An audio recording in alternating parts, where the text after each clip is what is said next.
Hola, Latinos in Clinical Research. Esta es una nueva entrevista con el doctor Roberto Aguirre.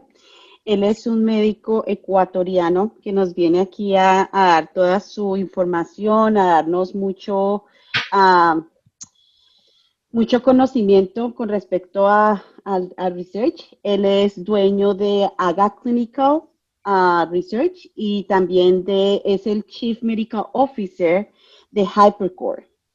Entonces, como pueden ver, él tiene bastante conocimiento, tiene mucha experiencia. Y bueno, doctor, cuéntenos un poquito acerca de usted, cómo fue bueno, de venirse desde Ecuador y luego acá, cuéntenos un poco de su historia, por favor. Bueno, yo vine a Estados Unidos me gradué de médico en el 2001, vine a Estados Unidos en el 2004, empecé a trabajar en research en la Universidad de Miami en el área de terapia intensiva, estuve por un año y un poquito más ahí, luego empecé a hacer research en oficinas privadas, entonces pude obtener, digamos que lo mejor de los dos mundos. Eh, Muchas cosas se aprenden en diferentes lugares, pero la una complementan a la otra. Entonces trabajé en este research privado más o menos un año y de ahí me decidí a abrir la compañía con mi socia y ella está a cargo de la oficina en Ecuador desde el 2011.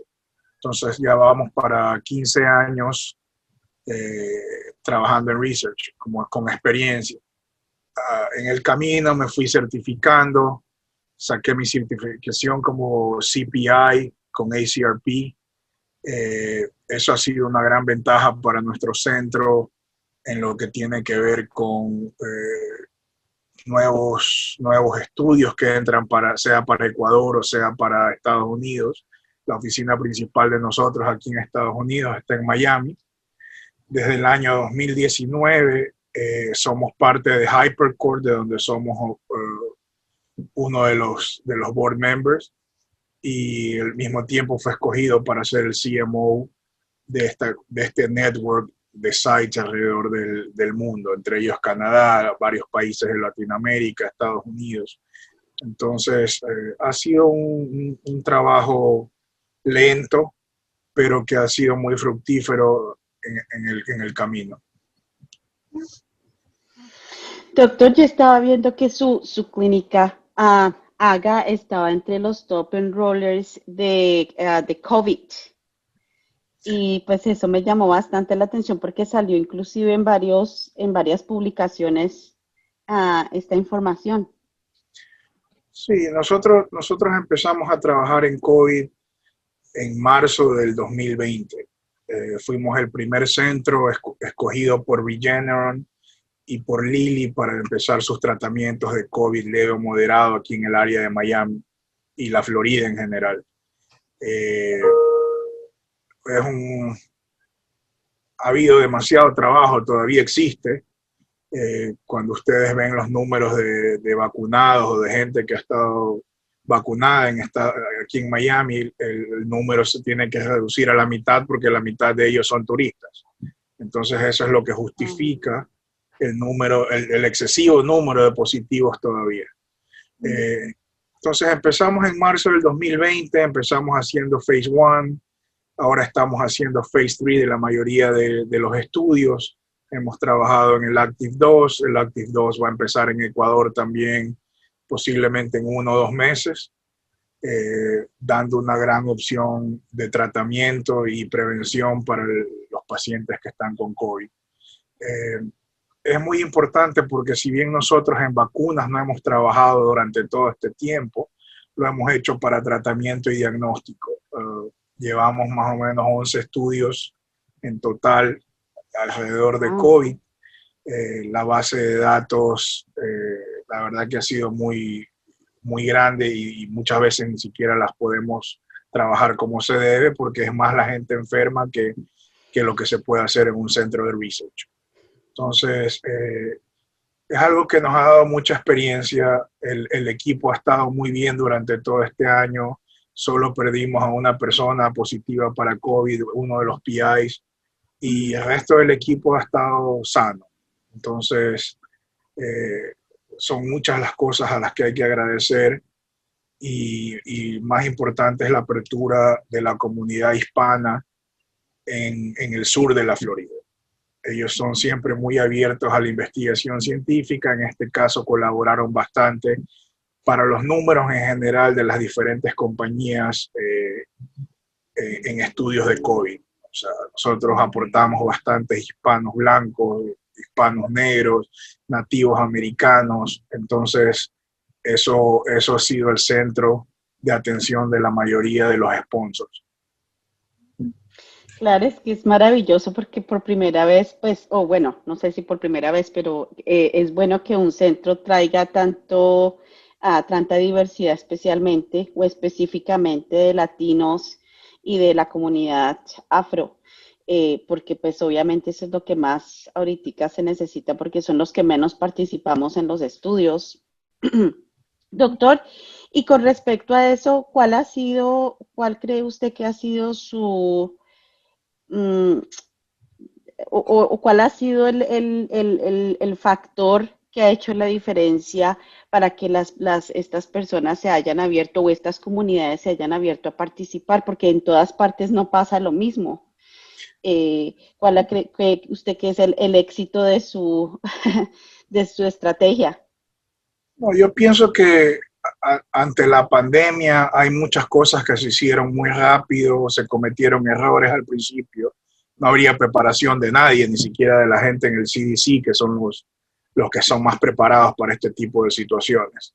En nuestro caso fue la colaboración de los sponsors. Los sponsors estaban abiertos a cualquier sugerencia, pudimos lograr cambios en nuestra comunidad y en las necesidades del centro mediante la desesperación por obtener pacientes de forma rápida. Entonces, ellos colaboraron mucho con entrevistas en televisión, entrevistas en radio, continuamente, como debería ser. Uno siempre cuando está tratando de negociar un budget o algo por el estilo, les explica esto, pero ellos no les dan mucha atención. Acá sí hubo otra diferencia. Acá eran entrevistas, a veces 2, 3 entrevistas de televisión en la semana, radio eran 2 veces a la semana fijos de 30 minutos, entonces eso te da para poder explicar a fondo y perder un poco el miedo de lo que se está estudiando. ¿Y esas entrevistas, doctor, fueron ustedes como médicos investigadores o fue como anuncios del estudio que pusieron? No, en ese momento trabajábamos como AGA Clinical Trials porque es el sponsor el que estaba dando los servicios de advertising, pagando por ellos. Entonces, había momentos en que tenías que hablar solo de un compuesto, con otro de otro compuesto, o si no, en general, el efecto positivo que tienen, en este caso, los anticuerpos monoclonales para tratar el COVID. Eso suena fantástico. Ojalá de verdad eso pasara con todos los estudios, porque en realidad no. Ese es donde más. Y bueno, pero usted también de todas formas con los otros estudios también tiene bastante éxito con la comunidad latina, ¿no, doctor? Sí, nosotros en el área de Miami básicamente son todos hispanos. La proporción sería un 65% hispanos, otro 20% caucásicos y el resto afroamericano o asiático, que está creciendo un poquito más, pero es entre un 2 y un 5% nada más. Entonces, siempre, digamos que en los últimos 10 años, siempre hubo diversidad. Lo que pasa es que el sponsor no puso mucha atención en hacer la diferencia. ¿Ya? Si ustedes van a California, Texas, New York, Chicago, tienen una gran participación hispana, pero ellos solo lo contaban como un 1 o un 0. Es un paciente que randomizó, es un paciente que recibió medicina y dio este resultado. La demografía no era importante de los últimos 10 años para acá, pero siempre ha existido. Sí. Y ustedes como centro, entonces, ¿qué han hecho estos años para promover los estudios que tiene en la comunidad? ¿Qué han hecho? ¿Están en la comunidad ustedes? ¿Tienen los research staff viendo a ciertos lugares? ¿Cómo es que No, hagan más fácil? durante los 15 años nosotros nos dimos a conocer bastante en la comunidad, asistiendo a iglesias, entrevistas de radio, por ejemplo, casi todos los años asistimos al American Diabetes Association, Youth Fair y todo lo demás. Entonces, para recibir todo lo que son pacientes diabéticos, metabólicos, obesos, y todo por el estilo. Entonces, ya con ese tiempo nos fueron conociendo, la base de datos fue creciendo, empezamos a hacer estudios para adultos sanos. Entonces, eso hizo un aumento en la cantidad de pacientes bastante significativa. Abrimos también pediatría con las cosas más sencillas, por ejemplo, enfermedades de la piel, vacunación. Entonces hicimos crecer la población pediátrica. En los últimos 5 o 6 años adaptamos la oficina para tener 10 camas para hacer fase 1 inpatient. Entonces nosotros hemos sido evaluados por Covance como un centro, lo que ellos llaman un CRU. Desde que empezó COVID se han tenido que adquirir bastantes equipos extras, más que nada para preparación de medicamentos, congeladores nuevos, refrigeradores nuevos. Entonces eso requiere más una expansión en el centro y en lo que es el personal también. Siempre el problema de todo centro es tener coordinadores preparados, coordinadores en el volumen suficiente. Entonces, eso es hasta en las mejores casas ocurre lo mismo, no hay ningún misterio en eso de ahí. Entonces, es algo importante también.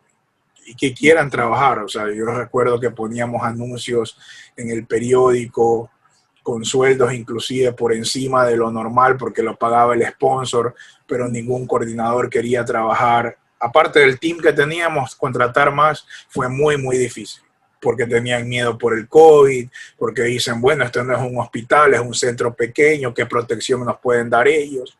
Pero nosotros lo tenemos casi todo aquí, desde el traje de astronauta, todas las mascarillas, desinfectamos 2 veces al día, todos los días, o sea, es lo que nos tiene bien todavía, ya pasado un año, vamos para año y medio en eso de ahí.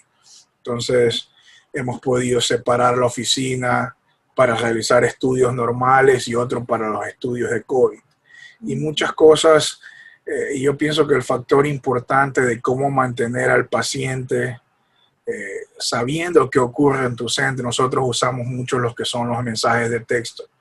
Nosotros son semanales, sea para recordarle al paciente que tiene que llenar un diario, tiene una visita, o tenemos los nuevos estudios para el mes de julio en AGA Clinical Trials y bla, bla, bla. Entonces, eso lo venimos haciendo más o menos unos 4 años y es lo que nos mantiene bastante bien el retention, el compliance en los estudios que requieren un diario, por ejemplo. Mantienen comunicación constante con los pacientes, eso es bien importante. Sí. Eso es bien importante y creo que eso es algo en lo que la mayoría de las clínicas de investigación fallan un poco.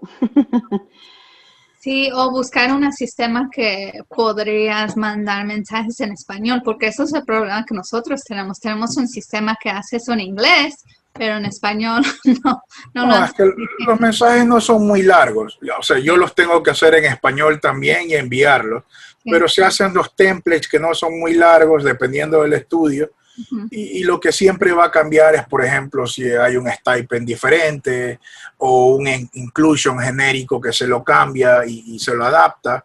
Pero una vez que se hace el primero y el resto es mucho más fácil. ¿Y esos mensajes los mandan por un sistema como un Clinical Trial Management System o tienen otro sistema que usan para...? No, el CTMS es muy caro para este tipo de soluciones porque hay ocasiones en que el paciente contesta el mensaje y eso también te lo cobran. Entonces nosotros tenemos un sistema aparte que se llama Easy Texting, que lo hace y lo envía y va y viene, y entonces está dentro del pago que se hace. Nosotros trabajamos con, o sea, en CTMS usamos Clinical Conductor, pero no con esa opción porque es muy cara. Okay. Doctor, ¿y qué otra estrategia, digamos, ha utilizado usted para traer pacientes diferentes, o sea, que no sean pacientes, por ejemplo, de COVID, sino para las otras áreas terapéuticas? Bueno, nosotros ya tenemos 15 años, la comunidad nos conoce, siempre hemos sido multi-specialty, no nos hemos dedicado a una sola especialidad, entonces eso ha ayudado. Como le digo, estos textos han sido vitales para dejarles saber a las personas que estamos trabajando, que estamos viendo pacientes, que estamos viendo estudios que no solamente sean COVID, ¿ya? Y entonces ellos están al tanto de las medidas de seguridad que se toman en la oficina, se les da horarios diferentes para que no se topen con los de COVID o los que están haciendo pre-screen para un estudio de COVID. Entonces, como funciona es, vienen en la mañana la mayoría de los que son o tienen laboratorio fasting, digamos diabético, ahora hay bastantes estudios de lípidos, entonces vienen, se los atiende, se van a su casa, se limpia y vienen los de COVID, se limpian el día siguiente y así. Oh, ok. Entonces, Y por entonces los ejemplo, pacientes saben, todos tienen información con respecto a cómo se mantiene la clínica, digamos, pues limpia, pues desinfectada de todo exacto, es posibilidad de para darle la infección. garantía al paciente porque la mayoría de los estudios que hacemos, ellos tienen que estar 2 horas, 4 horas, 6 horas en el centro. Eh, de diferentes formas, pueden estar almorzando, pueden estar viendo una película, pueden estar haciendo un PK de muchas tomas durante ese tiempo, entonces necesitamos darle la seguridad al paciente y el paciente después se encarga de lo demás.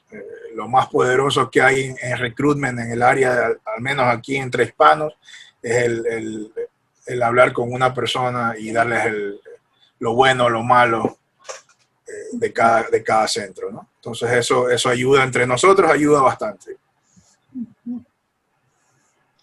O sea que ese ha sido como el factor más importante del éxito, mantener la comunicación con los pacientes, informarlos de todo, de los nuevos estudios. Claro, y me imagino que la gente que de pronto no puede participar, tiene amigos o tiene familiares que de pronto tengan esa condición y le pueden transmitir esa información también. Sí, porque lo importante es no dejar que esa persona se enfrasque en una sola indicación. Cuando entra a la oficina, la persona va o el paciente va con la idea de que va a buscar solamente un estudio, por decir algo, de COVID, pero no sabe si es que el coordinador no le deja saber que ustedes tienen 7 otros estudios diferentes en los cuales a lo mejor él podría participar. No vamos para ningún lado. ¿Ya? O sea, esa es parte del recruitment, no toma más de 2 minutos. Mire, señor González, nosotros aparte de COVID estamos haciendo esto y esto de acá. ¿A usted le gustaría venir para un pre-screen para tenerlo en nuestra base de datos y ver en qué lo podemos ayudar en los próximos 3 meses, por decir algo? ¿Ya? Entonces, de esa forma el paciente sabe que ustedes no solo se limitan a hacer COVID o solo no hacen migraña solamente. ¿Ya? Entonces siempre tienen que presentarles todas las opciones que ustedes tienen. Hay muchos que vienen y dicen, pero es que yo soy sano. Ok, no hay problema, le hacemos un pre-screen, tenemos sus datos guardados, siempre que haya una vacuna o un phase 1 con Healthy Volunteer se lo llama. O sea, cada paciente es un libro abierto para diferentes opciones. ¿Ya? Desgraciadamente nosotros los hispanos no somos las personas más sanas del mundo. Entonces todos tenemos algo. Si no somos obesos, tenemos la presión alta. Si no, tengo el ácido úrico alto. Y así. Entonces, eso facilita más que nada crear una base de datos amplia para usarla, si no es ahora, a futuro en cualquier otro estudio. Y por el hecho de usted tener ahorita, pues, o por seguir trayendo a pacientes hispanos y afros a los estudios, ¿le han dado como un trato preferencial por las compañías, doctor? No siempre, porque filosofía no la aplican todos los CROs o todos los sponsors, más que nada los pequeños o los medianos. Y a los grandes sí, y entonces ahí entran muchos factores, no solamente que seas un centro, sino que seas parte de un network en donde ellos están cómodos de tener un solo recruitment, un solo regulatorio, un solo contract and budget, y eso disminuye bastante los tiempos de iniciación y de activación para cualquier estudio. Entonces, cuando a ellos se les ofrece, por dar un ejemplo, que vas a tener tu contrato y tu budget negociado en 5 o 7 días laborables, eso es mucho para ellos porque el promedio que están esperando son 2 meses, 3 meses. Entonces les gusta mucho y ese metric te sirve bastante. Entrar en metrics, hay muchas cosas que son beneficiosas para el centro, hay otras que no tenemos control, entonces no podemos presentarlas al momento de buscar un estudio. Pero básicamente ha ayudado bastante la diversidad siempre ha estado acá. Por ejemplo, algo que siempre hacemos, viene por decir algo, Sanofi. Nosotros ya hemos trabajado con ustedes varias veces. Todos los estudios que hemos hecho, ustedes siempre han tenido un 60-70% de hispanos. Y es lo que siempre voy a ofrecer porque yo no tengo a nadie más. O sea, aquí solo hispanos, del color que sea, pero hispanos. Entonces a ellos les gusta porque ya la clasificación es diferente. Entonces, a pesar de que, digamos, EDC no lo pida, todos nuestros sources tienen la demografía bien amplia, inclusive con niveles de educación para que en algún momento a lo mejor sirve de algo o alguien lo necesita, se les presente esa data para futuros estudios. Oh, eso está bien interesante. Ustedes tienen también, pues la base de datos la tienen bien estratificada para todos los pacientes. Claro, el CTMS te hace eso. Es más fácil buscar para mí un hispano, obeso, diabético, femenino de 50 a 60 años. Entonces sale el grupo de pacientes y no tengo que ir carpeta por carpeta a ver qué es lo que pasó, qué es lo que tiene o qué es lo que no tiene.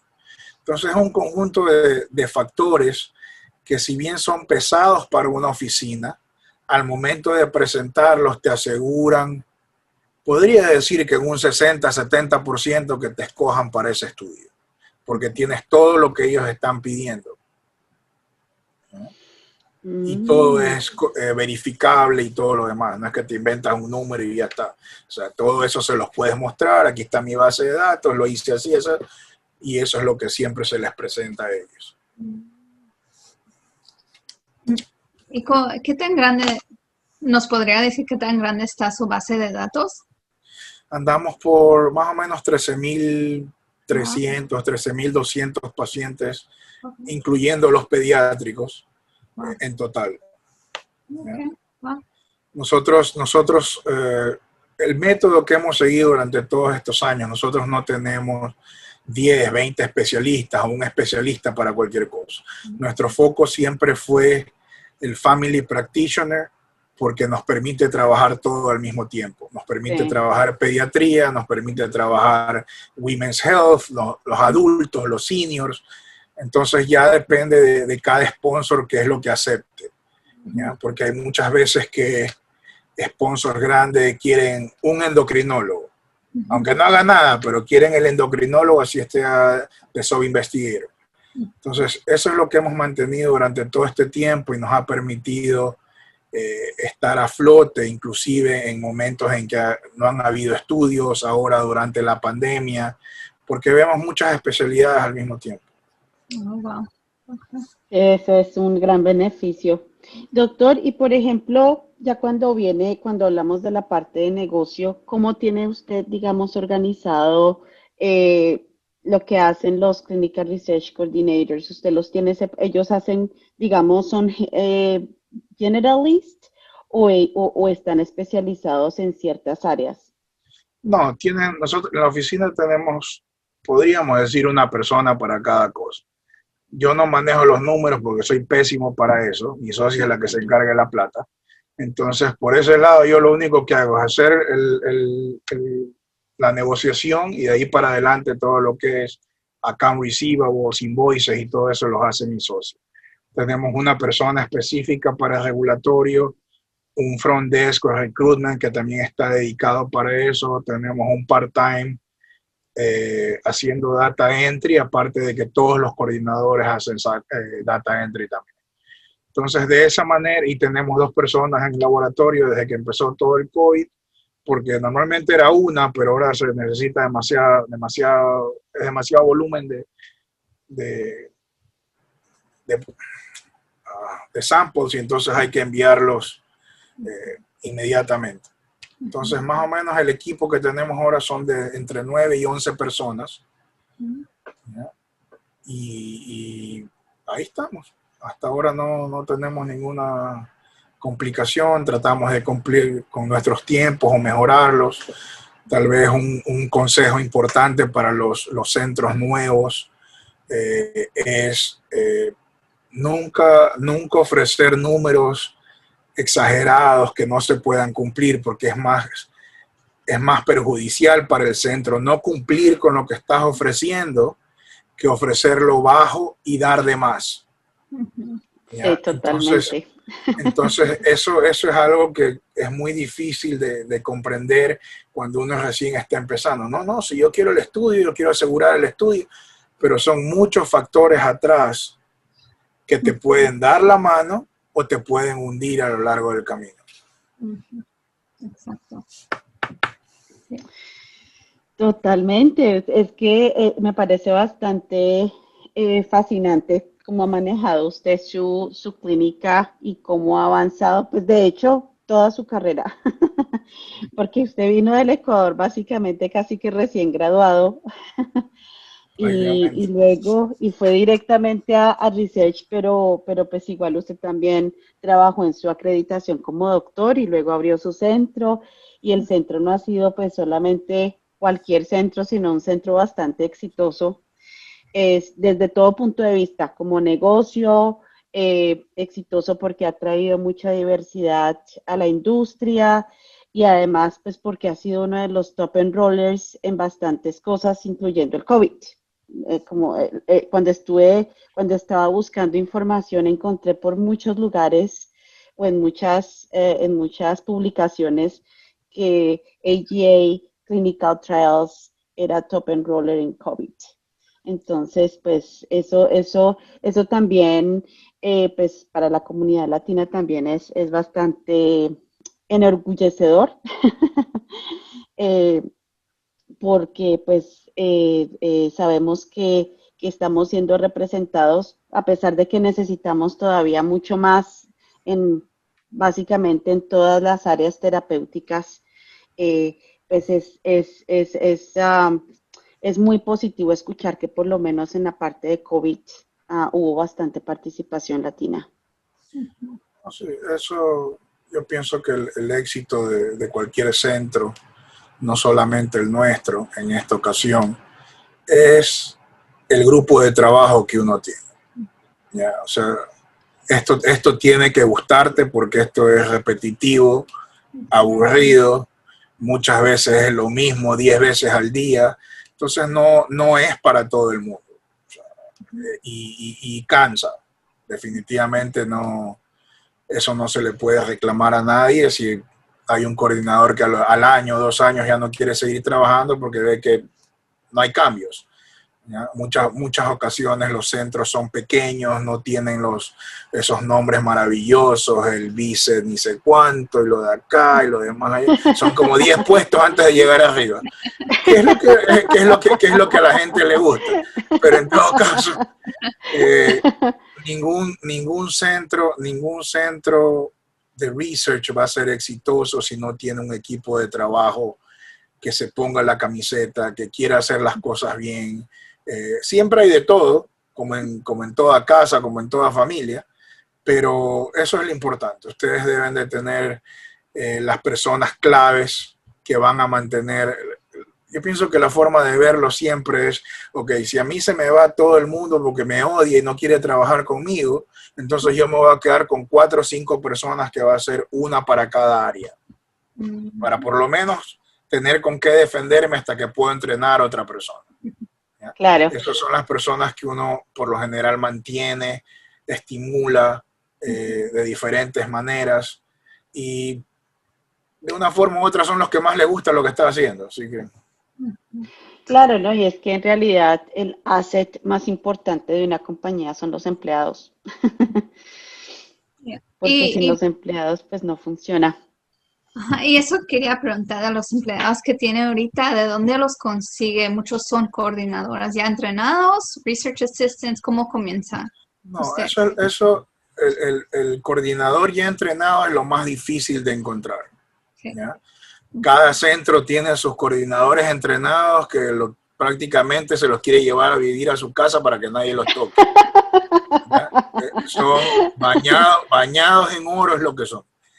Pero el foco nuestro como médico extranjero, mi socia como médico extranjero, siempre fue darle la oportunidad a los médicos de diferentes países para que vengan a hacer sus prácticas. Hay muchos médicos que vienen, no deciden continuar con la carrera de medicina, no hicieron sus exámenes, pero lo que está por debajo, lo más cercano a esa vida, es clinical research. Aquí es donde vas a ver el paciente, entrevistar al paciente, trabajar hombro con el principal investigator, prescribiendo, leyendo. Entonces es bastante atractivo para ese tipo de médico. Entonces esos son los que empezamos a formar. El mínimo nivel en el área de salud que nosotros tenemos va de medical assistant, de ahí sigue las enfermeras. Hay muchas enfermeras que no les gustan y lo atractivo de research también es que no tienes esos turnos de 12 horas que te matan, ¿ya? Entonces hay alguien que se quiso graduar de enfermería, pero quería tener una vida normal, ganar bien, salir a las 5 de la tarde, ¿sí? Por ahí tener un día más largo que el otro. Entonces depende mucho cómo le presentes lo que es research, porque cuando tú hablas en la calle de este tipo de negocio, de esta especialidad, si no lo explicas bien, es muy aburrido, ¿ya? Sí, es cierto. No tiene ningún interés, o sea, ¿para qué sirve? Depende mucho de las personas que recibas, no todo el mundo es monedita de oro para que lo quieran, entonces donde sea que vayas vas a encontrar personalidades.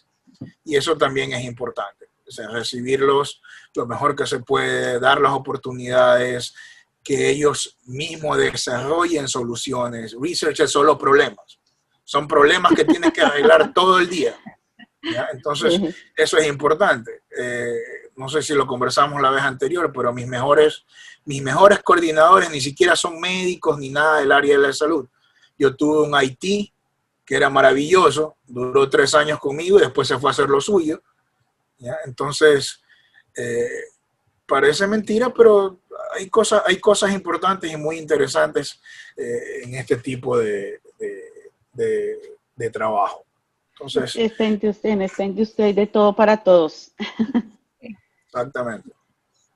Doctor, ¿qué le diría usted a los médicos latinos que andan por ahí, que tienen interés de pronto en research, pero dicen, ay, no, pero es que eso es mucho trabajo, o es que de pronto no me puede proporcionar las finanzas que me proporcionaría si me dedico a ser médico en algún hospital o con mi, ¿cómo se dice?, con su propio negocio? ¿Qué le diría usted a estos médicos, además del beneficio que ofrece Research, de que es básicamente como horario de oficina? No, o sea, eso depende mucho del interés de cada persona. O sea, desde que estamos en la facultad de medicina, a uno le dicen, tú no estás aquí para hacerte millonario, ni nada por el estilo, ¿ya? Entonces, si la persona que quiere entrar a research quiere igualar los sueldos de un residente, de un fellow o algo por el estilo, para empezar jamás lo vas a tener. pero entonces, ¿qué es lo que tienes que hacer? Estudiar fuerte, pasar tus exámenes y seguir el track de lo que estás buscando. ¿Ya? Nosotros hemos, tal vez 2 años atrás, ayudamos médicos extranjeros que quieran venir a hacer research para darle soporte a la aplicación para sus steps. ¿Ya? Porque si algo tenemos nosotros débil en el área de salud en la mayoría de los países de Latinoamérica es la investigación científica. Uh-huh.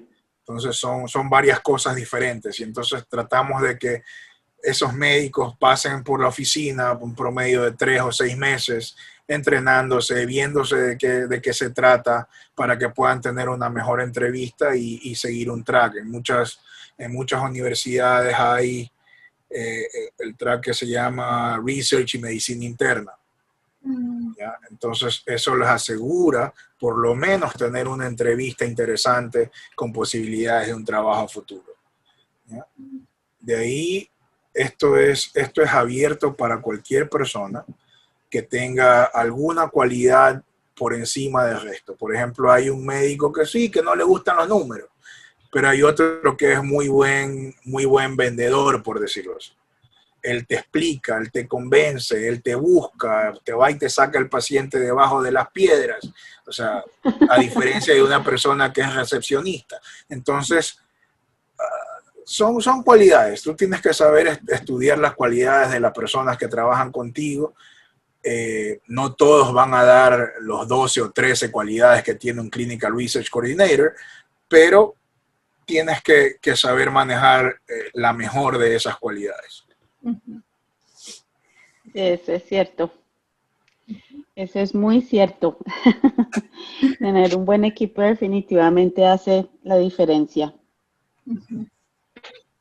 Y también tener un buen ambiente de trabajo, ¿no? Eso. Cuando hay bastante trabajo, el ambiente casi no se ve porque son muchos los pendientes, los que tenían las cosas para ayer, los que te tienes que hacer antes para que no se te lleven el día en la mañana completa. Pero sí, o sea, es algo muy interesante. Yo invito a los médicos, enfermeras de nuestros países latinoamericanos y del Caribe a intentarlo, a ver si les gusta hacer unas rotaciones.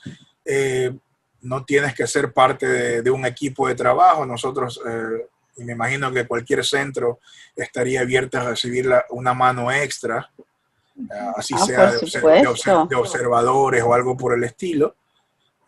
Y entonces se van a encontrar buenas cosas. Aparte tenemos muchas escuelas como las de ustedes también, formando coordinadores para localizarlos en diferentes áreas del país. Entonces eso es una necesidad importante porque no es un título que esté reconocido como en las escuelas técnicas. No te dan un certificado de medical assistant, no te dan un certificado de técnico en ultrasonido. Sería excelente tener un certificado de clinical research porque ganas más que los otros, sino que no lo conocen. Sí, totalmente. No, y es que es una carrera bien bonita. Es una carrera que fuera, o sea, obviamente, tiene bastante, envuelve muchas cosas, pero también tiene mucho futuro, ¿no? Y además también todo el potencial que tiene, pues, cualquier persona trabajando en research de todas ¿cómo se dice? De todo el impacto que creamos para el resto del mundo, porque si se encuentra algún tratamiento o si se descubre algún nuevo oportunidad para alguien que de pronto para alguna enfermedad que no tenía, pues fue gracias a esto, gracias a la investigación. Exacto. Sí, pues no sé, Judy, ¿tú tienes algo más que preguntarle al doctor? No, creo que el doctor Aguirre nos dio mucha información que puede ayudar, yo creo, a otros centros, en otras comunidades, en otros estados. Y chicos centros como usted que puedan, espero que puedan escuchar este recording y pueden agarrar algo de lo que explicó y a lo mejor llevarlo a su centro y a ver qué pueden hacer diferente, si es algo que quieren cambiar, si es algo que les afecta. Buscando pacientes, depende de ciertas cosas así. Entonces, gracias por su tiempo, me dio mucha información. Sí, doctor, nos dio mucha información valiosa.